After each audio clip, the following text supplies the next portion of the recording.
Hello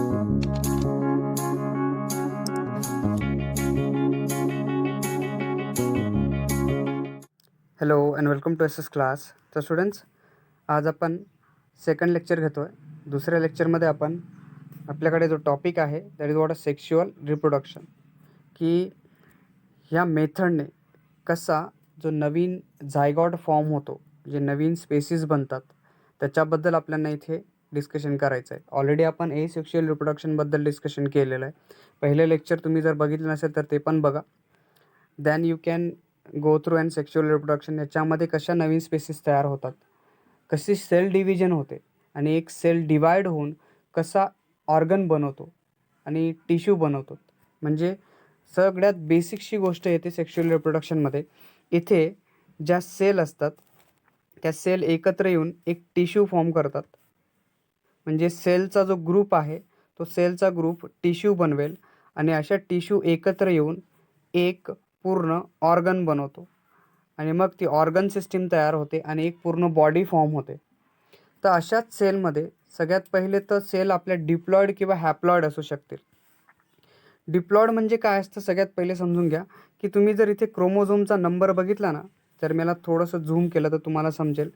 chromosome number जर तुम्ही इथे ऑब्झर्व केला तर हा दिसतोय तुम्हाला. इथे पेअरमध्ये क्रोमोझोम्स आहेत बघा, 2-2ची जोडी आहे क्रोमोझोमची. तर ही आहे आपली डिप्लॉइड. पण जर हॅप्लॉइडचा आपण विचार केला तर हॅप्लॉइडमध्ये जो क्रोमोझोम नंबर आहे तो सिंगल क्रोमोझोम तुम्हाला इथे दिसेल बघा. हे कधीच पेअरमध्ये नसतात हॅप्लॉइडमध्ये. तर haploid cell and diploid cell. तर रिप्रोडक्शन करताना, आणि ते पण जर सेक्शुअल रिप्रोडक्शन असेल, तशा सेक्शुअल रिप्रोडक्शनमध्ये which will be occurs only with the help of an germ सेलने हे होतं. पण त्या जर्म सेल कोणत्या कोणत्या असतात? एक तर जी जर्म सेल असते त्याला म्हटलं तर फिमेल गॅमेट, आणि दुसरी जी जर्म सेल असते ती असते मेल गॅमेट. म्हणजे जर्म सेल महत्त्वाची आहे. जी germ cell may be female gamete असेल किंवा मेल गॅमेट असेल, अशा फिमेल और मेल गॅमेटचं फ्युजन होतं अँड दॅन दॅट फिमेल और male gamete after that they formation of एक नवीन सेल, एक नवीन झायगॉट फॉर्म करतात. ठीक आहे. म्हणजे जी मेन प्रोसेस आहे ते सेक्शुअल रिप्रोडक्शनमध्ये, दॅट इज जी प्रोसेस ऑकर होते सेक्शुअल रिप्रोडक्शनमध्ये, त्याच्यामध्ये 2 प्रोसेस येतात. 2 महत्त्वाच्या प्रोसेस असतात. एक म्हणजे पहिले तर ज्यावेळेस इमॅच्युरिटी असेल, म्हणजे एक स्पेसिफिक एज ठरवली जाते ह्युमन बिंगमध्ये आणि एक स्पेसिफिक एज असते प्लांटमध्ये, ज्याच्यामध्ये हे गॅमेट फॉर्म होतात. म्हणजे त्या एजच्या आधी हे गॅमेट फॉर्मेशन नाही होत. म्हणजे ती इमॅच्युअर स्टेज असते, ज्या इमॅच्युअर स्टेजमध्ये गॅमेट फॉर्मेशन होत नाही. मग ज्यावेळेस हे मॅच्युरेशन येऊन जातं, त्या मॅच्युरेशनमध्ये गॅमेट फॉर्मेशन व्हायला लागतं. मग जिथे गॅमेट फॉर्मेशन होतं त्यानंतर फर्टिलायझेशन होतं and than the fusion together, आणि मग नवीन झायगॉट फॉर्म होतो. ते पण सेल डिव्हिजनने. म्हणजे एक सेल तिची डुप्लिकेट सेल बनवेल बाजूला, तिची तिसरी डुप्लिकेट सेल बनवेल, चौथी डुप्लिकेट सेल बनवेल, पाचवी डुप्लिकेट सेल बनवेल. अशा सेल एकत्र येत जातात आणि अशा सेलचा एक ग्रुप येऊन एक टिश्यू फॉर्म करून देतो. आणि जसा तो टिश्यू बनतो त्याच्यानंतर ऑर्गन बनायला लागतो. आणि जसा ऑर्गन बनतो, ऑर्गन म्हणजे तुमचे लंग्स असेल किंवा हेड असेल, ब्रेन असेल किंवा लंग्स हार्ट असेल किंवा स्टमक असेल, इंटेस्टाईन्स असतील, तर अशी ऑर्गन सिस्टीम बनते. आणि मग असे ऑर्गन बनवून ऑर्गन सिस्टीम बनते आणि पूर्ण बॉडी फॉर्म व्हायला लागते. मग सगळ्यात पहिले महत्त्वाचं आहे ते गॅमेट फॉर्मेशन. गॅमेट असायला पाहिजे. पण हे गॅमेट फॉर्म कसे होतात? म्हणजे जशी मॅच्युरेशन स्टेज येऊन जाते तशी मॅच्युरेशन स्टेजमध्ये हे गॅमेट फॉर्म व्हायला लागतात. म्हणजे ॲनिमलमध्ये टेस्टीज, आणि ह्या टेस्टीजमध्ये असणारे स्पर्म, आणि प्लांटमध्ये ॲन्थर, आणि ह्या ॲन्थरमध्ये असणारे पोलेन ग्रेन्स, हे गॅमेट्स आहेत. मग ही गॅमेट फॉर्मेशन होण्यासाठी मिओसिसची प्रोसेस होणं गरजेचं असतं. म्हणजे जे गॅमेट फॉर्म होतात ते मिओसिसने होतात. गॅमेट फॉर्म होण्यासाठी काय लागतं? मिओसिसची प्रोसेस लागते. पण हे जे मिओसिसची प्रोसेस होते याच्यामध्ये नेमकं काय होतं, तर जे डिप्लॉइड गॅमेट्स आहेत ते डिप्लॉइड गॅमेट हॅप्लॉइड गॅमेटमध्ये कन्वर्ट होतात. म्हणजे जर तुम्ही इथे मिओसिसची प्रोसेस बघितली तर हे जे तुम्हाला दिसतात हे डिप्लॉइड सेल आहेत, म्हणजे डिप्लॉइड गॅमेट आहेत. हे डिप्लॉइड गॅमेटचं हॅप्लॉइड गॅमेटमध्ये कन्वर्जन व्हायला लागतं बघा इथे. आणि मग हे हॅप्लॉइड गॅमेट जे हाफ नंबर ऑफ क्रोमोझोम बनतात, ज्यांना आपण हॅप्लॉइड पण म्हणतो, म्हणजे जे गॅमेट फॉर्म होतील ते मिओसिसने होतील. आणि जी मिओसिसची प्रोसेस होईल, त्या मिओसिसच्या प्रोसेसमध्ये जो क्रोमोझोमचा नंबर आहे तो हाफ होईल, रिड्यूस होऊन जाईल, अर्धा होऊन जाईल. म्हणजे डिप्लॉइडचा हॅप्लॉइड बनेल, हॅप्लॉइड गॅमेट बनेल ह्याच्यामध्ये. आणि मग जसा हा गॅमेट फॉर्म झाला तसा हा गॅमेट फर्टिलायझेशनसाठी रेडी असतो. म्हणजे की ज्यावेळेस फर्टिलायझेशन होईल मग एक डिप्लॉइड झायगॉट फॉर्म होईल. म्हणजे हॅप्लॉइड गॅमेटपासून एक डिप्लॉइड झायगॉट फॉर्म होतं. कधी? ज्यावेळेस फर्टिलायझेशन होतं त्यावेळेस. म्हणजे एक डिप्लॉइड जो झायगॉट आहे which will B form by the process of, म्हणजे युनियन होतो कशाचा, दॅट इज हॅप्लॉइड मेल आणि फिमेल गॅमेटचं युनियन होईल, एकत्र येतील हे. आणि मग त्याच्यानंतर एक डिप्लॉइड झायगॉट फॉर्म होईल. पण ही झायगॉट जेव्हा डिवाइड होतो, म्हणजे जो झायगॉट होतो, जो झायगॉट बनतो, झायगॉटचं जे डिव्हिजन होतं हे मायटॉसिसने होतं. आणि मग एम्ब्रिओ बनतो. आणि जो एम्ब्रिओ आहे that is form new individual बनवायला लागतो. म्हणजे दोघं प्रोसेस समजा, एक प्रोसेस आहे आपली मिओसिसची आणि दुसरी असते आपली मायटॉसिसची प्रोसेस. ठीक आहे. मिओसिसची प्रोसेस कुठे दिसते तुम्हाला? जर्म सेल, म्हणजे गॅमेट फॉर्मेशनसाठी मिओसिसची प्रोसेस होते. आणि जो झायगॉट डिवाइड होतोय तो झायगॉट डिवाइड होण्यासाठी मायटॉसिसची प्रोसेस होते. आणि मग त्याच्यापासून एम्ब्रिओ फॉर्म होतो. आणि मग हा एम्ब्रिओ डेव्हलप व्हायला लागतो हळूहळू आणि एक नवीन इंडिव्हिज्युअल फॉर्म होतो, एक नवीन स्पेसी तयार होते. पण ह्या प्रोसेसमध्ये जी मायोसिसची प्रोसेस तुम्हाला दिसते आणि जी मायटॉसिसची प्रोसेस तुम्हाला दिसते हे डिप्लॉइड आहेत बघा. आणि हे डिप्लॉइडचे बघा, जर तुम्ही बघितले हे क्रोमोझोम नंबर्स सेपरेट होताना इथे तुम्हाला दिसतील. होमोलॉगस अलाइनमेंट जे तुम्हाला दिसते इथे, जे सिस्टोल्स आहेत, आणि हे सिस्टोल्स ज्यावेळेस वेगळे होत आहेत, जरा तुम्ही बघा इथे हे क्रोमोझोम नंबर इथे आहेत, मग हे अलाइन होत आहेत, एका सरळ लाईनमध्ये येऊन जातात. सिस्टोल तुमचे बघा दोघं कॉर्नरमध्ये येऊन गेले इथे. हे फायबर्स आहेत जे यांच्या सेंट्रोमर्सला कनेक्ट करतात, मधून जातात. आणि मग जेव्हा सेंट्रोमरशी हे कनेक्ट होतात त्यावेळेस हे इथून सेपरेट व्हायला लागतात दोघांमधून. ठीक आहे. क्रॉसिंग ओव्हर झालेली आहे बघा इथे. इथे क्रॉसिंग ओव्हर बघा, हा पोर्शन तुम्हाला रेडिश दिसतोय, हा ब्ल्यू दिसतोय थोडासा. ही क्रॉसिंग ओव्हर झाली. क्रॉसिंग ओव्हर झाल्यानंतर बघा हे दोघं क्रोमोझोम बघा इथून एवढी प्रोसेस पूर्ण झाली. क्रोमोझोम सेपरेशन झालं, क्रॉसिंग ओव्हर झाली. नंतर हा जो सायटोप्लाझम आहे, ठीक आहे, मधला न्यूक्लियस, न्यूक्लिअर डिव्हिजन झालं आहे, हे न्यूक्लिअरचं डिव्हिजन आहे. इथे न्यूक्लिअरचं डिव्हिजन होतं आहे बघा. न्यूक्लिअरचा जो कोर होता ना, जी न्यूक्लियसची वॉल होती ही नाहीशी झाली बघा इथे, तुटून गेली आहे बघा. ही तुटून गेलेली वॉल आहे आता. फक्त क्रोमोझोम एकत्र पेअर अलाइन होऊन सिस्टोल्स त्यांना काय करतंय आता, सेंट्रोमरचं म्हणजे न्यूक्लियसचं डिव्हिजन झाल्यानंतर मग सायटोप्लाझमचं डिव्हिजन व्हायला लागतं. मग हा सायटोप्लाझम बघा डिवाइड होतोय, नवीन वेगवेगळे सेल बनवतोय, 2 डॉटर सेल फॉर्म करतोय. या 2 डॉटर सेल फॉर्म होत आहेत बघा, बरोबर. तर हे वेगळे झाले, नंतर परत हे सेपरेट होतात क्रोमोझोम्स. आणि जसा हा क्रोमोझोमचा नंबर सेपरेट झाला, न्यूक्लियस बनला, परत जसा तसा न्यूक्लियस फॉर्म होऊन जातो. आणि मग न्यूक्लियस फॉर्म होऊन परत त्यांच्यामध्ये डिव्हिजन होतं क्रोमोझोमचं. हे क्रोमोझोमल नंबर परत डिवाइड होत आहेत बघा. आणि मग हे डिप्लॉइडचे जे होते ते हॅप्लॉइड तयार झाले. आणि मग असे जे हॅप्लॉइड आहेत, ठीक आहे ना, दॅट इज मिओसिसने काय झाले, हॅप्लॉइड तयार झाले, गॅमेट फॉर्मेशन झालं. आणि मग असे जे हॅप्लॉइड मेल आणि फिमेल गॅमेट फॉर्म झालेले आहेत ते नंतर फ्युजन होईल दोघांचं. ठीक आहे. हे जे फ्युजन तयार होईल यांच्यामध्ये, म्हणजे मेल गॅमेटचं आणि फिमेल गॅमेटचं फ्युजन होईल. आणि मग हे फ्युजन होऊन काय बनवतील, एक डिप्लॉइड झायगॉट तयार करतील. आणि मग हा जो डिप्लॉइड झायगॉट तयार झालेला आहे त्याचं डिव्हिजन व्हायला लागेल. पण डिव्हिजन होण्यासाठी मायटॉसिसची प्रोसेस महत्त्वाची असते. इथे बघा हे डिप्लॉइड झायगॉट आहे. कुठला आहे हा? डिप्लॉइड आहे बघा. जर तुम्ही क्रोमोझोम नंबरची पेअर बघितली तुम्हाला दिसेल बघा, पेअरमध्ये येतात आहे. हे क्रोमोझोमची पेअर बनते, तर हे डिप्लॉइड आहेत आपलं. जसं आपण म्हटलं हे डिप्लॉइड आहेत, हे हॅप्लॉइड आहे, बरोबर. मग हे जे क्रोमोझोमची प्रोसेस आहे, म्हणजे जो झायगॉट आता डिवाईड व्हायला लागेल आणि डिवाईड होऊन एम्ब्रिओ तयार करेल आणि मग एम्ब्रिओचा एक नवीन इंडिव्हिज्युअल तयार होईल. ही इंडिव्हिज्युअल तयार होण्याची प्रोसेसमध्ये बघा ही मायटोसिसची प्रोसेस आहे आता. मग जसे हे डिवाईड व्हायला लागले बघा, इथे पण हा जो न्यूक्लियसची जी वॉल होती ती नाहीशी झाली. परत ते अलाईन होऊन गेले मध्ये. सेंट्रोमर्स पण दोघं भागांमध्ये येऊन गेले, म्हणजे फायबर क्रॉस करून गेले एकमेकांना, जॉईन करून घेऊन गेले. आणि मग परत हे हाफ हाफ तुटून जातील इथून, आता परत अर्धे अर्धे इथून तुटून जातील. म्हणजे हे क्रोमोझोम जे आहेत ते मेटाफेजमध्ये आहेत, मेटाफेज प्लेट म्हटलं जातं. आणि मग नंतर सायटोप्लाझम पण वेगळा व्हायला लागतो बघा. हा सायटोप्लाझम वेगळा होतोय आता. मग जसा सायटोप्लाझम वेगळा झाला, एक डॉटर सेल फॉर्म झाली आणि अशी डॉटर सेल जी आहे ती पॅरेंटसारखी तुम्हाला परत दिसेल बघा, ही दिसते. तर ही सेल आपली बनते जो जायगॉट फॉर्म करतो मायटॉसिसने.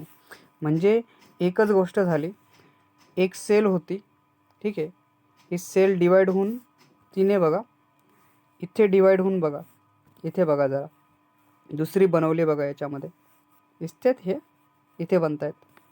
तर हे गॅमेट फॉर्मेशनच्या वेळेस झालं. आणि जसं गॅमेट फॉर्म झाले नंतर जो झायगॉट फॉर्म होतो आहे मायटॉसिसने, त्याने ह्या 2 सेल तयार केल्या बघा. मग ह्या 2 सेल तयार झाल्या, नंतर अजून सेल तयार होतील, अजून त्यांचं रिप्लिकेशन होत राहील कंटिन्युअस. मायटॉसिसने रिप्लिकेशन होत राहील, कंटिन्युअस रिप्लिकेशन होत राहील, हळूहळू रिप्लिकेशन होत राहील. आणि जसं हे रिप्लिकेशन होईल तसा एक टिश्यू बनून जाईल. काय बनेल? हा टिश्यू बनवून देईल. आणि जसा टिश्यू फॉर्म झाला, हे टिश्यू एकत्र येऊन काय बनवतील? ऑर्गन बनवून देतील. आणि जसा ऑर्गन बनेल नंतर मग ऑर्गन सिस्टीम अँड मग पूर्ण बॉडी, आणि मग एक पूर्ण न्यू इंडिव्हिज्युअल फॉर्म होऊन जाईल.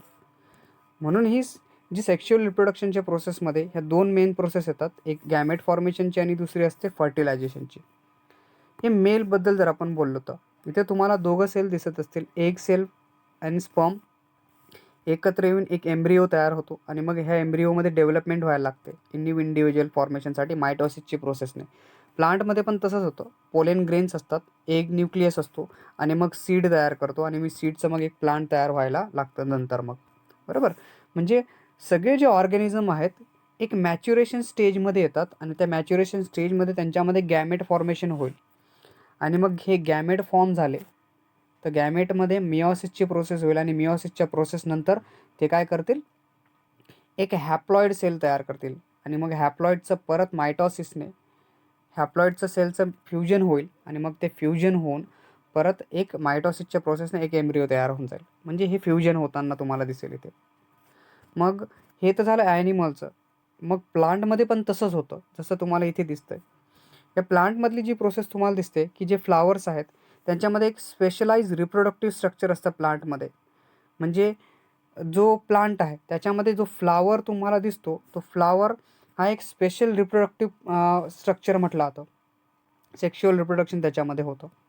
मग ह्या प्लांटमध्ये जर तुम्ही इथे बघतायत, हे एक हिबिस्कसचं फ्लावर तुम्हाला दिसत असेल याच्यासारखं, ठीक आहे.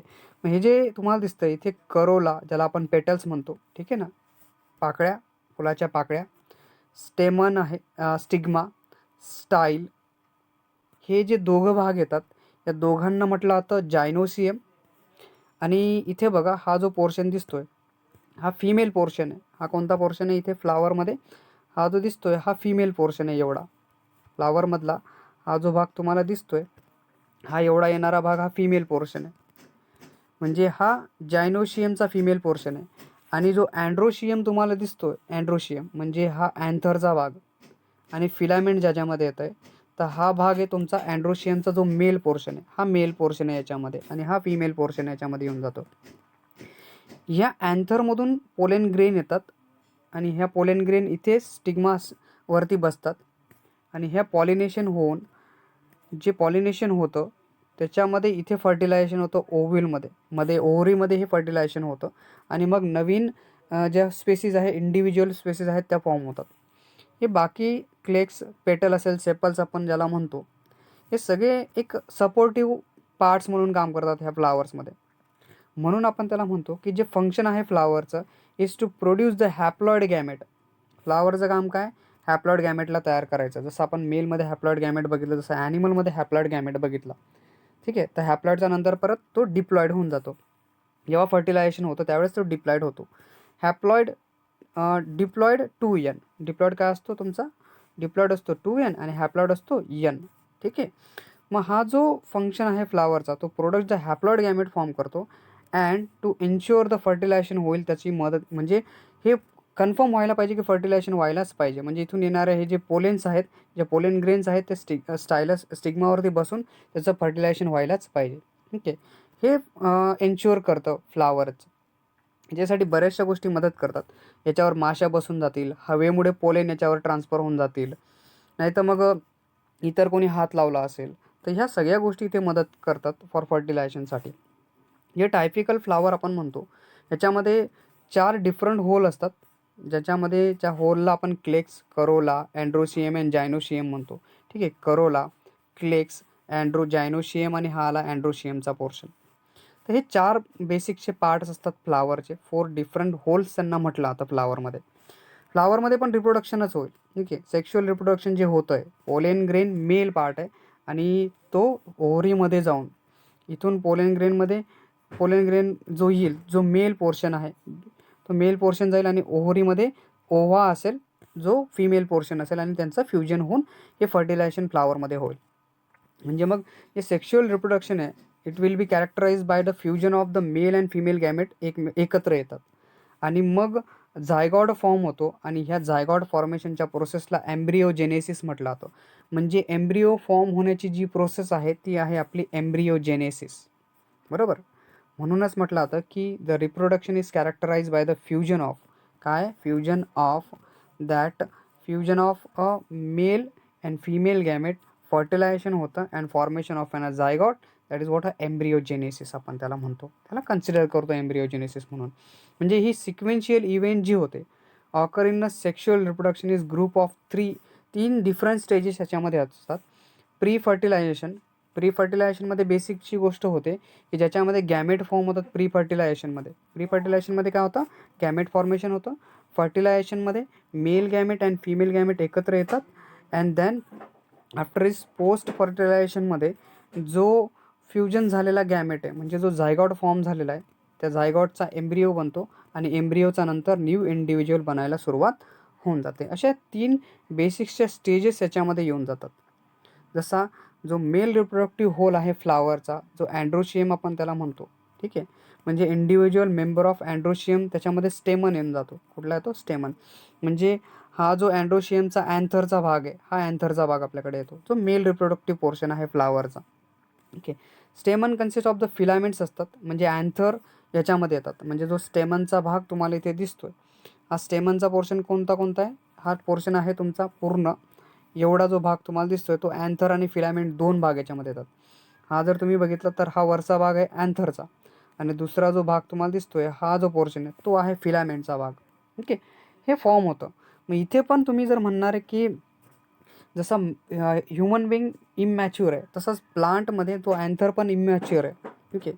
आणि असा इमॅच्युअर त्याला पण तिथे पोलेन ग्रेन फॉर्म करण्यासाठी काहीतरी मॅच्युरेशनची स्टेज यायला पाहिजे. आणि मग ज्यावेळेस ती मॅच्युरेशनची स्टेज येईल, त्या मॅच्युरेशनमध्ये असे पोलेन ग्रेन पण फॉर्म होतील. मग हे जे पोलेन ग्रेन फॉर्मेशनची प्रोसेस आहे, ज्याच्यामध्ये ही पोलेन ग्रेन फॉर्म होतात, त्याच्यामध्ये सगळ्यात महत्त्वाचा पोर्शन येतो तुमचा अँथरमधनं. कारण अँथरमध्येच मेल रिप्रोडक्टिव्ह पोर्शन म्हणजे मेल गॅमेट असतो. इथे मेल गॅमेट फॉर्म होतो अँथरमध्ये. मग हा जो अँथर असतं त्याचं जर स्ट्रक्चर आपण समजून घेतलं, तसंच अँथरचा भाग आपण जसा म्हणतोय, मेलमध्ये स्पर्म असतो स्टेस्टिसमध्ये. ठीक आहे ना. मेलमध्ये स्पर्म कुठे असतात, स्टेस्टिसमध्ये. तसंच प्लांटमध्ये जे पोलेन ग्रेन्स असतात ते अँथरमध्ये असतात. कशामध्ये असतात, अँथरमध्ये. म्हणजे हा जो भाग तुम्हाला दिसतोय तर अँथरचा भाग आहे बघा, फ्लावरचा अँथरचा भाग आहे. इथे कनेक्टिव्ह हा दिसतोय, हा फिलामेंटचा कनेक्टिव्ह आहे तुम्हाला इथे दिसतोय. आणि याच्यामध्ये हे दिसतात हे पोलेन ग्रेन आहेत, त्यांना मायक्रोस्पोरॅन्जियम पण म्हटलं जातं. काय म्हटलं त्यांना, मायक्रोस्पोरॅन्जियम, किंवा तुम्ही पोलेन ग्रेन म्हणा त्यांना. ठीक आहे. मग हे जे भाग याच्यामध्ये येतात, हे जे स्ट्रक्चर याच्यामध्ये येतं, सगळ्यात आधी तर जो अँथर आहे विच इज एक यंग अँथर आहे, म्हणजे एक इमॅच्युअर अँथर आहे, ज्याच्यामध्ये अजून गॅमेट फॉर्म झालेले नाही आहेत आणि गॅमेट फॉर्मेशन होत नाही आहे. ठीक आहे. त्या इमॅच्युअर अँथरमध्ये जो सगळ्यात पहिले सुरुवातीचा भाग येतो ना, म्हणजे गॅमेट फॉर्मेशनच्या आधी जो गॅमेट फॉर्मसाठी अजून रेडी नाही आहे. ज्यावेळेस तो मॅच्युअर होईल त्यावेळेस तो गॅमेट फॉर्मेशनसाठी रेडी होईल. म्हणजे असा इमॅच्युअर अँथर जो रिप्रेझेंट करतो ग्रुप ऑफ पॅरेंकायमॅटस टिश्यूने, म्हणजे सराउंडिंग असते पूर्ण एक पॅरेंकायमॅटस टिश्यूची बाय द सिंगल लेअर एपिडर्मिसची, एक लेयर असते त्याच्यामध्ये. म्हणजे इथे प्लांटमध्ये 3 टाईपचे बेसिक टिश्यू आपल्याला माहिती पाहिजे. 3 टाईपचे टिश्यू असतात. अँथर पण ह्याच टिश्यूने बनला असतो, म्हणजे तो पॅरेंकायमा टिश्यूने बनलेला असतो. याच्यामधली प्लांट टिश्यूमधली ती पहिली पॅरेंकायमा टिश्यू असते, दुसरी म्हणजे कॉलेनचायमा आणि तिसरी म्हणजे सेलेनचायमा. तसाच जो आपला अँथर असतो तो पॅरेंकायमॅटस टिश्यूने बनलेला असतो सुरुवातीला, ज्यावेळेस तो इमॅच्युअर असतो, ज्याच्यामध्ये अजून पोलन ग्रेन आलेल्या नाही आहेत, जो पोलन ग्रेन फॉर्म करणार आहे, बनवणार आहे नंतर. मग अशी सिंगल लेअरची जी इपिडर्मिस असते, अशा सिंगल लेअरच्या पॅरेंकायमॅटस टिश्यूने आपला अँथर बनलेला असतो. आणि मग हा अँथर हळूहळू मॅच्युरेशन स्टेजमध्ये यायला लागतो आणि मग त्याच्यामध्ये पोलन ग्रेन फॉर्म होतात. ते पण आपल्याला इथे दिलेलं आहे. जर अँथरचा आपण भाग बघितला ना, तर जनरली अँथर आपल्याला डायथेकस दिसतो, म्हणजे 2 लोब्स असतात, ज्याच्यामध्ये आपण टेट्रास्पोरॅन्जिएट आपण त्याला म्हणतो, ज्या 4 स्पोरॅन्जियम्स त्याच्यामध्ये आपल्याला दिसतात. 2 भाग असतात, म्हणजे 2 प्रकारचे अँथर आपल्याला दिसतात. एक असतो डायथेकस आणि दुसरा असतो मोनोथेकस. म्हणजे इथे बघा, हा जो तुम्हाला दिसतोय, तर हा असा दिसणारा जो अँथर असतो आपला, तो मोनोथेकस अँथर आहे आपला. आणि जो ज्याच्यामध्ये जर तुम्ही बघितलं इथे 4 आहेत बघा, तर हा आपला डायथेकस आहे. असे 2 प्रकारचे बेसिक अँथर असतात. मग जनरली जो अँथर आपल्याला दिसतो तो डायथेकसच असतो, ज्याच्यामध्ये 2 लोब्स असतात. मग जर मोनोथेकसची आपण गोष्ट केली, जो मोनोथेकस अँथर आहे, ज्याच्यामध्ये 2 पोलन सॅक असतात. याच्यामध्ये किती पोलन सॅक असतात मोनोथेकसमध्ये? 2 पोलनच्या सॅक असतील. इथे बघा, या 2 पोलनच्या सॅक आपल्याला इथे दिसून जातील मोनोथेकसमध्ये. पण जर डायथेकस राहिला, तर त्या डायथेकसमध्ये जो डायथेकस अँथर आहे आपला, त्याच्यामध्ये 4 पोलन सॅक असतात प्रेझेंटेड बाय, म्हणून आपण त्यांना टेट्रास्पोरॅन्जिएट म्हणतो. जे 4 आहेत त्यांच्यासाठी टेट्रास्पोरॅन्जिएट म्हटला जातो. म्हणजे इथे दिसतात तुम्हाला हे 4 पोलेनच्या सॅक आहेत.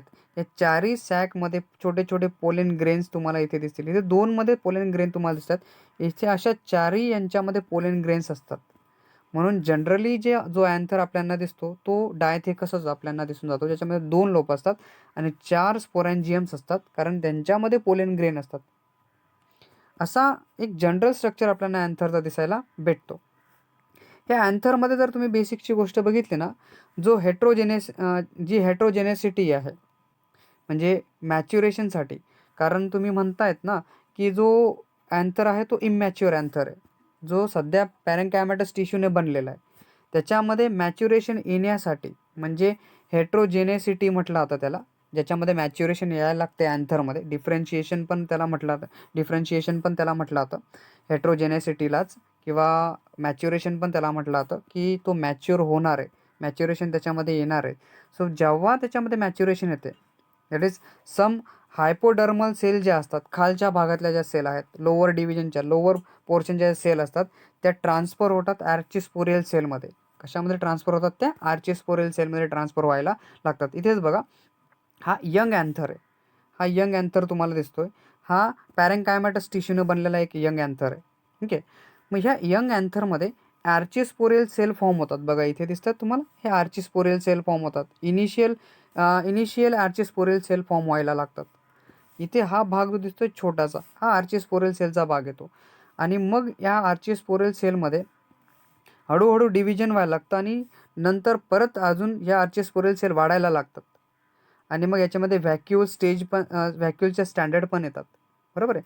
मग हे जे आर्चिस्पोरियल सेल फॉर्म होत आहेत, जसं आपण बोललो, की जो हायपोडर्मल सेल आहे, ह्या ट्रान्सफर होतात, ज्या पॅरेंकायमॅटस टिश्यू ज्या बनलेला होता, तो हायपोडर्मल सेल हा ट्रान्सफर होतो आर्चिस्पोरियल सेलमध्ये.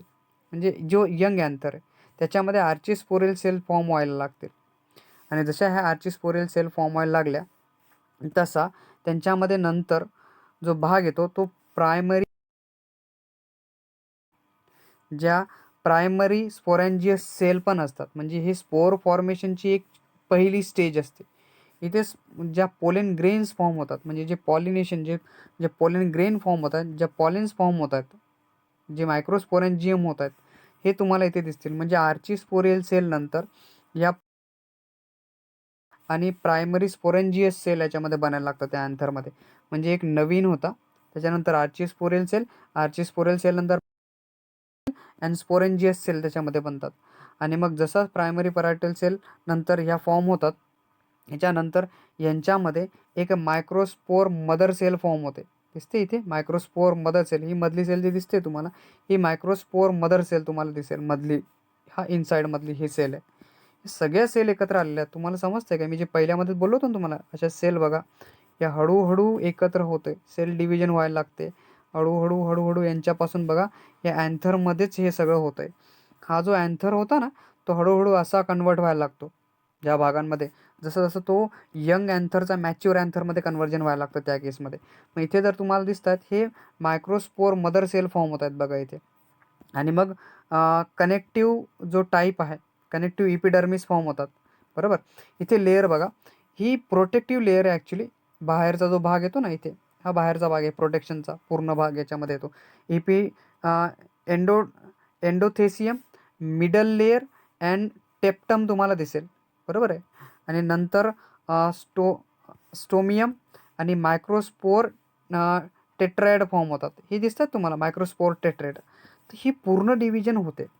म्हणजे एक यंग अँथर आफ्टर दॅट एक मॅच्युअर अँथरमध्ये कन्वर्ट होऊन जातं. आणि मग असे हे पोलेन ग्रेन्स फॉर्म होतात. आणि हे मेल पोलेन ग्रेन्स आहेत. कुठले आहेत? हे मेल आहेत. आणि मग हे मेल पोलेन ग्रेन्स कुठून तरी अँथरवरती येऊन जातील आणि मग ते पॉलिनेशनसाठी रेडी असतील. ते जर तुम्ही पुढे बघितलं की जर TS सेक्शन आपण काढला ना, म्हणजे हा अँथर आपण घेतला तर त्या अँथरचा हा TS सेक्शन आहे. असा क्रॉस सेक्शन आपण जर काढून त्याला बघितला तर ह्याच्यामध्ये तुम्हाला बरेचसे भाग दिसतील. एक त्याच्यामध्ये जो आर्चिस्पोरियल सेल्स आहेत या डिवाइड होतात इंटू द इनर स्पोरेंजियस सेलमध्ये अँड आउटर प्रायमरी पॅरेंटल सेलमध्ये हे डिवाइड होतात. आर्चिस्पोरियल सेल कशामध्ये? एक दॅट इज इनर स्पोरेंजियस सेलमध्ये आणि आउटर प्रायमरी पॅरेंटल सेलमध्ये हे डिवाइड होऊन जातात. तसं तुम्हाला इथे बोललो मी. दिसतायत ह्या? ही जी बघा आर्चिस्पोरियल सेल आहेत, ठीक आहे ना, व्हॅक्यूल्स तुम्हाला इथे दिसत होते. तर इथे नंतर त्या डिवाइड होऊन प्रायमरी स्पोरेंजियस सेलमध्ये डिवाइड व्हायला लागतात. हे डिव्हिजन तुम्हाला याच्यामध्ये दिसतील.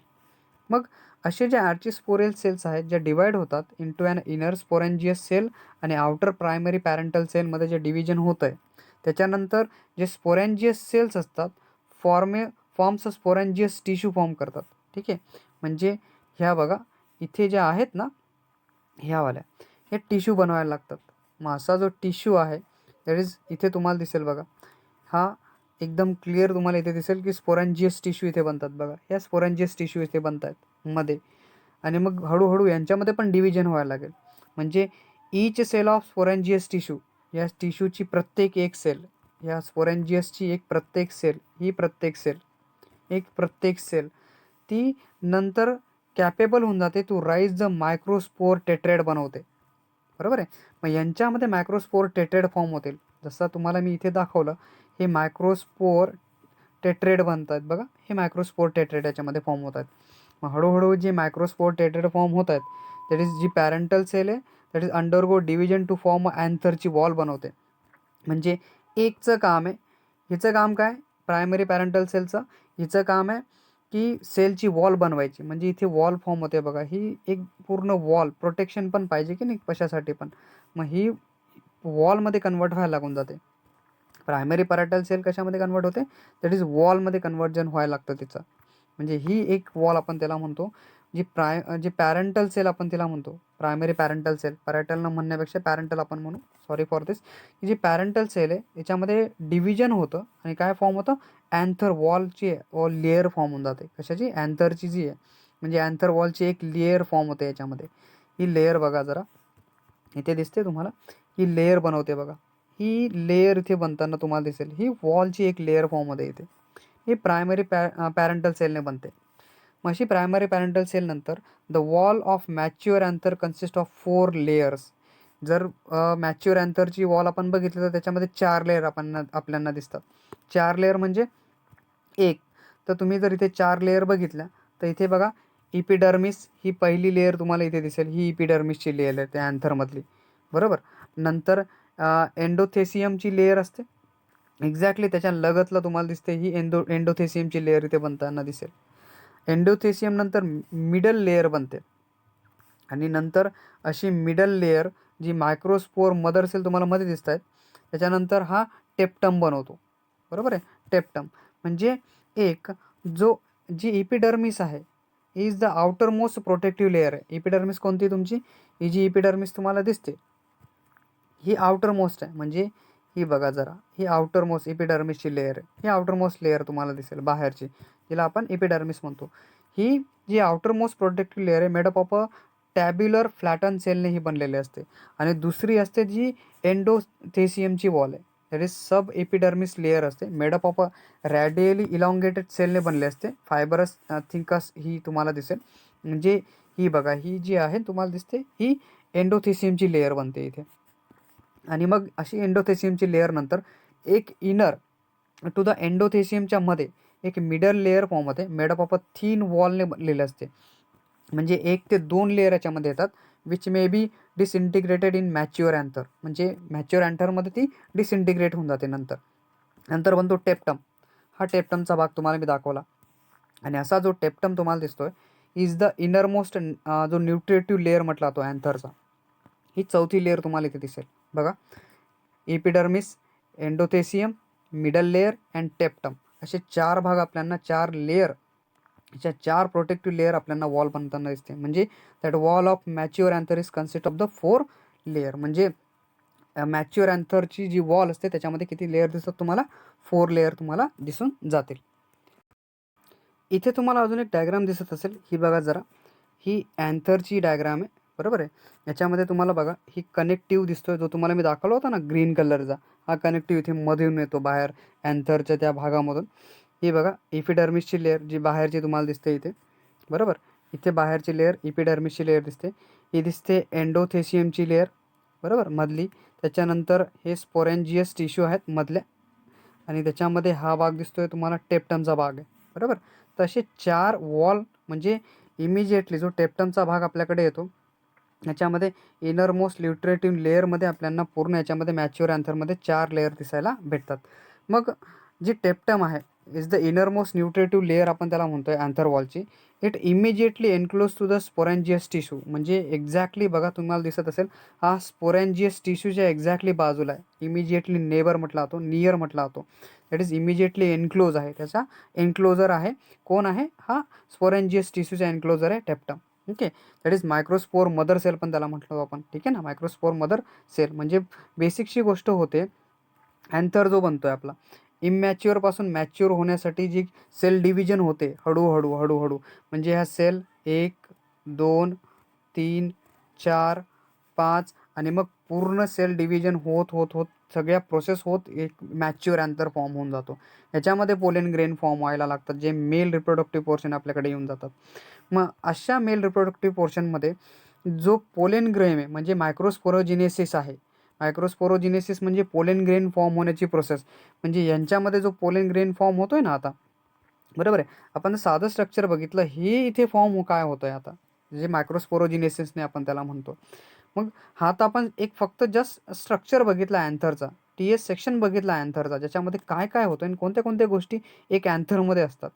मग या अँथरमध्ये जे पोलेन ग्रेन फॉर्म झालेले आहेत ना, त्या पोलेन ग्रेनमध्ये जो मायक्रोस्पोरोजिनेसिसची जी प्रोसेस आहे, म्हणजे आता ह्या मदर सेल आहेत, ठीक आहे ना. मायक्रोस्पोर ज्या मदर सेल ज्या डिवाईड होतील, ठीक आहे, मायटॉटिकल त्यांच्यामध्ये मायटॉटिकल ते डिवाईड होतील, मायटोसिस त्यांच्यामध्ये होईल and form a tetrad of a haploid microspore form करतील. म्हणजे पोलेन ग्रेन फॉर्म होतात. म्हणजे हे ट्रेटेंड कोणते आहेत तुमचे, जे तुम्हाला मी दाखवत होतो बघा, मायक्रोस्पोर ट्रेटेंड. तर हे microspore tetrad is nothing but our pollen grain form करण्यासाठी मदत करतील. म्हणजे जे मायक्रोस्पोर मदर सेल आहेत त्यांच्यापासूनचे. मग हे जे ट्रेटेंड आपण त्यांना म्हणतो तेच आपले पोलेन ग्रेन पण आहेत. बरोबर आहे. म्हणजे मायक्रोस्पोर मदर सेल डिवाईड होऊन मायटॉटिकली काय फॉर्म करतात, ट्रेटेंड फॉर्म करतात. ट्रेटेंड ऑफ हॅप्लॉइड मायक्रोस्पोर, ज्यालाच आपण म्हणतो पोलेन ग्रेन. मग अशा पोलेन ग्रेनचं जर स्ट्रक्चर मी सांगितलं तुम्हाला, एक पोलेन ग्रेनचं स्ट्रक्चर म्हणजे इथे बनलेली ही एक पोलेन ग्रेन. बरोबर. इथून जर मी एक पोलेन ग्रेनचा विचार केला तर ही एक पोलेन ग्रेनचं स्ट्रक्चर काय नेमकं, तर त्या स्ट्रक्चरला पण आपण बघून घेऊ की नेमकं काय होतं याच्यामध्ये. बघा इथे हा तुम्हाला दिसतो हा पोलेन ग्रेन आहे. म्हणजे हा आपला मायक्रोस्पोअरच आहे, ठीक आहे. प्लांटमध्ये त्या अँथरमध्ये बनणारा तो मायक्रोस्पोर. तर हा मायक्रोस्पोर बनतो कसा, की टायपिकल पोलन ग्रेन हा नॉन मोटाईल असतो, म्हणजे एका जागेवरून दुसरीकडे जात नाही. हॅप्लॉइड असतो, बरोबर आहे. एन आपण ज्याला बोलतोय, ठीक आहे. सिंगल क्रोमोझोम त्याच्यामध्ये असतो. युनिसेल्युलर असतो, एकच सेल असतं आणि एकच न्यूक्लियस पण असतो. एक सेल एक न्यूक्लियस असा हा मायक्रोस्पोर आपल्याला इथे दिसून जातो, ठीक आहे. याची जी सराउंडिंग असते, ही जी सराउंडिंगचा भाग दिसतो ना याच्यावरती, surrounded by the 2 layer, 2 layer असतात. दॅट इज लेयर, 2 लेयरची वॉल असते. त्याला आपण स्पोरोड्रम पण म्हणतो. काय म्हणतो आपण त्याला? स्पोरोड्रम. जी 2 डबल लेयरची जी वॉल आहे ती स्पोरोड्रमची वॉल याच्यामध्ये येऊन जाते. आणि जी आउटर मोस्ट लेयर असते दॅट इज एक्झिन. हे दिसतात तुम्हाला, हे एक्झिन आहे त्याच्यामध्ये, बरोबर. तर हा एक्झिनचा भाग आला इथे, ठीक आहे. मध्ये जर्म स्पोर्स येतात, ठीक आहे. आणि जर्म स्पोर नंतर जी वॉल आहे आपल्याला दिसते, सिंगल वरची वॉल आहे, दॅट इज जी सराउंडेड, जी स्पोरोड्रमची वॉल आपण म्हणतो. म्हणजे आउटर मोस्ट जी बाहेरची लेअर आहे ज्याच्यामध्ये एक्झिन आहे, हे थिक असतात and made up of a complex non biodegradable. म्हणजे असं नको व्हायला की जर हे पोलन ग्रेन कुठे जमिनीवर पडले तर ते तिथे डिस्पोज नको व्हायला, त्यांच्यावरती मायक्रो ऑर्गॅनिझमने अटॅक करून त्याला जमिनीत परत डिस्पोज न करायला नको. कारण काय, हे पॉलिनेशनसाठी आलेले आहेत, ठीक आहे, मेल रिप्रोडक्टिव्ह पोर्शन. म्हणून हे बायोडिग्रेडेबल असतात. सबस्टन्सेस कॉल्ड स्पोरोपोलेनियन त्याला म्हटलं जातं. बायोडिग्रेडेबल सबस्टन्सेस हे बनलेले असतात स्पोरोपोलेनियनने. कारण मग ते नंतर डिस्पोज नको होऊन जायला, ठीक आहे. काही ॲक्सिडेंटल जर जमिनीवर पडून राहिले तर त्याचं पॉलिनेशनसाठी काही उपयोग होणार नाही. म्हणून हे एक नॉन बायोडिग्रेडेबल सबस्टन्सने बनलेलं असतात, ज्याला आपण स्पोरोपोलेनियन पण म्हणतो. It may be a smooth असतो, ठीक आहे. स्मूथ, गुळगुळीत आपण त्याला म्हणतो. विथ अ स्क्लप्चरस पॅटर्न असतो. दिसतोय तुम्हाला, हा एक स्क्लप्चरस पॅटर्न तुम्हाला याच्यावरती दिसून जाईल, जो एक मायक्रोस्पोरचा की एक पोलन ग्रेनचा स्ट्रक्चर तुम्हाला दिसेल खूप जवळून जर बघितलं. It is resistance to the chemicals, म्हणजे एकमेकांच्या, म्हणजे एक वेगवेगळ्या केमिकल्सपासून तो रेजिस्ट करतो, ठीक आहे. Resistance to the chemical. At the same place exine is very thin असतात, showing within a area known as a germ spore त्याला म्हटलं जातं. इथे दिसतात तुम्हाला, हे जर्म स्पोर तुम्हाला दिसतील, ठीक आहे. इथे जर्म स्पोर, हे जर्म स्पोर आहेत, हे एक्झिन्स आहेत त्यांच्यामध्ये येणारे. हे पूर्ण सरफेसवरती येऊन जातात. म्हणून these are meant of growth of the emerging pollen tube, ठीक आहे ना, during the germination of the pollen grain. म्हणजे मग ज्यावेळेस जर्मिनेशन होईल त्यावेळेस पोलेन ट्यूबवरती पोहोचण्यासाठी, जसं तुम्हाला मी ते फ्लावर दाखवलं होतं, त्या फ्लावरवरती येण्यासाठी जर ते एक्झिन्स असतील, ठीक आहे, इथून त्याला यायचं इथपर्यंत, बरोबर, इथून इथपर्यंत येण्यासाठी. म्हणून जर एक्झिन्स असले आणि जर रेजिस्टिव्ह टू द केमिकल्स असले तर त्या केसमध्ये हे काय करतात, सडनली त्याच्यावरती येऊन जातात. थोडेसे स्टिकी असतात, सहज ते त्या माश्या वगैरे असतात, हनी बीज असतात, त्यांच्या पायांना जे चिपकून जातात. ते रेजिस्टन्स टू द केमिकल पण म्हटलं जातं. म्हणजे same place exine is very thin असतात, शोईंग द थिन एरिया दाखवतात, शोईंग द जर्म स्पोरसाठी. म्हणजे it means the growth of the emerging pollen tube, ठीक आहे, during germination of the pollen grain. So the inner wall जी असते, मधली wall, ठीक आहे, दॅट इज इंटेनची वॉल असते. ही दिसते तुम्हाला, ही वॉल दिसते तुम्हाला, मधली वॉल ही इंटाईन आहे. एक्झाईन अँड इंटाईन, ही मधली वॉल तुम्हाला इंटाईनची वॉल दिसते, पोलन ग्रेनच्या मधली भाग. So intine consist of the cellulose and पेक्टिनने बनलेलं असतं. कशाने बनलेलं असतं हे इंटाईन?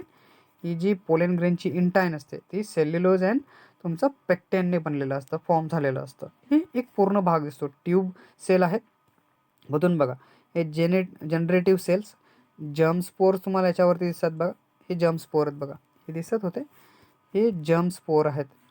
जनरेटिव्ह सेलमधले हे जे दिसत होते हे जर्म स्पोर तुम्हाला दिसतात त्याच्यावरती. हे एक्झाईन व्हेजिटेटिव्ह सेल वॉल असेल किंवा आपण त्याला म्हणू वॅक्युल्स आहेत, ट्यूब सेल्स आहेत, ट्यूब न्यूक्लियस आहे, हा न्यूक्लियस दिसतो इथे. जर्म स्पोर हे भाग आहेत बघा, खाली पोकळ भाग तुम्हाला इथे दिसून जातील. एक्झाईन नंतरचे आणि इंटाईन नंतरचे भाग याच्यावरती येऊन जातात, हा पूर्ण पोर्शन येतो. मग ह्याची डेव्हलपमेंट कशी होते, बरोबर. म्हणजे जो मेल गॅमेट फॉर्म होतो तो डेव्हलप कसा होतो, तर बघा, सगळ्यात पहिले जे पोलेन ग्रेन्स आहेत, ठीक आहे ना, ज्या पोलेन ग्रेन फॉर्म झालेले आहेत, pollen grain make a beginning of the male gametophyte, ठीक आहे ना. ही काय, पोलेन ग्रेन फॉर्म होणं म्हणजे काय, ही सुरुवात आहे मेल गॅमेटोफाईट फॉर्म होण्याची, बरोबर. कारण मेल गॅमेट पाहिजे, तर पोलेन ग्रेन फॉर्म झालं म्हणजे मग आता त्याच्यामध्ये पण काय व्हायला पाहिजे, मेल गॅमेट व्हायला पाहिजे. कारण मेल गॅमेट असेल तरच रिप्रोडक्शन होईल. जसं फिमेल गॅमेट आणि मेल गॅमेटचं फ्युजन होईल, देन रिप्रोडक्शन होईल आणि एक नवीन झायगॉट फॉर्म होईल. मग याच्यासाठी जी पोलेन ग्रेन आहे दॅट इज मार्किंग आहे, एक मार्किंग आहे की इथे आता मेल गॅमेटोफाईट फॉर्म होतोय. ठीक आहे, pollen grain is mark the beginning of the male गॅमेटोफाईटची बिगिनिंग याच्यामध्ये येऊन जाते. मग अशी पोलन ग्रेन ज्याच्यामध्ये it undergoes the first mitotic division होतं, प्रोड्यूस अ बिगर, ठीक आहे, bigger naked vegetative cell and the small thin walled generative cell याच्यामध्ये बनून जातात. बघा हे दिसतंय तुम्हाला, ही एक पोलन ग्रेन आहे. या पोलन ग्रेनमध्ये एक एक्झाईन, एक इंटाईन आपण त्याच्यामध्ये म्हणतो, आणि हा सायटोप्लाझमचा भाग येतो. ठीक आहे, आणि व्हेजिटेटिव्ह सेल आपण त्याच्यामध्ये बघतो. जर्म स्पोअर पण तुम्हाला याच्यामध्ये दिसून जातात. Exine, cytoplasm, germ cells and generative nucleus तुम्हाला याच्यामध्ये दिसेल. मग बघा, it undergoes the first mitotic division याच्यामध्ये होतं. ठीक आहे, पोलन ग्रेनमध्ये काय मायटोटिक डिव्हिजन व्हायला लागतं मध्ये. मग जसं मायटोटिक डिव्हिजन होतं, ठीक आहे, the vegetative cell rich in the food, म्हणजे ही काय याच्यामध्ये ऑलरेडी फूड असतं. कारण काय की पोलिनेशनसाठी किती वेळ लागेल, फर्टिलायझेशनसाठी किती वेळ लागेल, त्याच्यासाठी मधल्या सेल्ससाठी जो मेल स्पोअर आहे, म्हणजे जो मेल गॅमेट आहे, त्याला काय लागणार आहे, त्याच्यासाठी रिक्वायरमेंट असेल प्रोटीनची. ठीक आहे, त्याच्यासाठी अन्न पण लागेल. म्हणून ही जी व्हेजिटेटिव्ह सेल असते which will be rich of food असते, हॅव्हिंग इरेग्युलर शेप्ड एक न्यूक्लियस असतो याच्यामध्ये. इरेग्युलर शेप न्यूक्लियस आपण त्याला म्हणतो. म्हणजे जनरेटिव्ह हा दिसतोय तुम्हाला, हा जनरेटिव्ह न्यूक्लियस याच्यामध्ये, आणि हा न्यूक्लियस फ्लोट करत राहतो. बरोबर आहे, म्हणजे generative cell float in the cytoplasm of a vegetative cell, म्हणजे मग अन्न पण प्रोव्हाइड होऊन जातं आणि तो तिथे राहून पण जातो आणि जर्मिनेट पण होऊन जातो, त्याचा पोर्शन पण तिथे व्हायला लागतं. आता ही सेल जी डिवाइड होईल, female reproductive whole of the flower is gynoecium आहे, त्याला आपण पिस्टल पण म्हणतो. ठीक आहे, so individual member of gynoecium is called a carpel, that is ना, त्याला आपण मेगास्पोरोफिल पण म्हणतो. ठीक आहे, मग अशी जी मेल गॅमेट आहे, इथे बघा जनरेटिव्ह न्यूक्लियस इथे बनतोय तुमचा. बरोबर, याच्यामध्ये डिव्हिजन होतोय, कसं मायटोटिक डिव्हिजन होतोय ना, मायटोसिस याच्यामध्ये होतं. मायटोटिक डिव्हिजनने हा न्यूक्लियस बघा आता, हा जनरेटिव्ह न्यूक्लियस, ठीक आहे, हा डिवाइड व्हायला लागला, ते डिव्हिजन होतं आहे, मायटोटिक डिव्हिजन 2 तयार झाले, अँड असे मेल गॅमेट याच्यामध्ये फॉर्म झाले. बघा दिसतात, हे मेल गॅमेट फॉर्म झालेले आहेत. आणि मग जसं पॉलिनेशन होईल, फर्टिलायझेशन होईल, ठीक आहे, मेल गॅमेटचं, तर हे मेल गॅमेट हे पोलेन ट्यूब्स थ्रू बाहेर येतील. ठीक आहे, हे पोलेन ट्यूब थ्रूमध्ये जातील आणि ट्यूब न्यूक्लियसपर्यंत हे पोहोचून जातील ज्यावेळेस फर्टिलायझेशन होईल त्यावेळेसचं. ठीक आहे, जर फ्लावर आपण बघितलं, ठीक आहे, flower with a many free carpel. ठीक आहे, मेनी फ्री कार्पेल, जसा आपला हा चाफ्याचं फूल असतं ना, जसा चाफा आहे, तर याच्यामध्ये जर तुम्ही कार्पेलचा भाग बघितला, बघा वेगवेगळे आहेत सगळे कार्पेल जे तुम्हाला वेगवेगळे दिसतील. ठीक आहे, मेनी कार्पेल्स तुम्हाला याच्यामध्ये दिसून जातात. So that is flower with the many carpel is called apocarpous म्हटलं होतं. काय म्हटलं होतं त्यांना, ॲपोकार्पस. आणि जे फ्लावर्स असतात that is syncarpous, that is flower one that has the many carpels fuse together. म्हणजे इथे बघा, आपल्या जर वांग्याचं फूल आपण बघितलं तर हे कार्पेल्स एकाच याला कनेक्ट तुम्हाला दिसतील, एकत्र असतात, पण याच्यामध्ये एकदम वेगवेगळे दिसतात चाफ्याच्या फुलामध्ये. So typical carpel has the 3 parts असतात. ओव्हरी असतो, स्टाईल असतो, आणि याच्यामध्ये स्टिग्मा आपल्याला दिसून जातो, जसा मी तुम्हाला पहिल्याच फ्लावरमध्ये दाखवला, ज्याच्यामध्ये आपण एक एक्झाम्पल घेतलं होतं. ठीक आहे ना. मग असे जे नंबर ऑफ ओव्हिल्स आहेत and ovary, there is various example, जसं पेडी आहे, वेट्स आहे, किंवा मँगोज आहेत, तर यांच्यामध्ये पण असा प्रकार दिसतो. दॅट इज युनी ओव्हिलेटेड, म्हणजे एकापेक्षा जास्त ओव्हिल्स याच्यामध्ये असतात. Where the tomato and lady finger जे आहेत त्याचे मल्टी ओव्हिलेट असतात. ठीक आहे, याच्यामध्ये एकच ओव्हिल असतो. ठीक आहे, पण ह्यांच्यामध्ये जर तुम्ही बघितलं, लेडी फिंगर असेल किंवा टोमॅटोचं जे झाडं बघितलं आपण, त्यांच्यामध्ये मल्टी ओव्हिलेशन आपल्याला दिसून जातं. ठीक आहे ना. तर हा जो पूर्ण पोर्शन होता which is depends on the male gametophyte कसा फॉर्म होतो.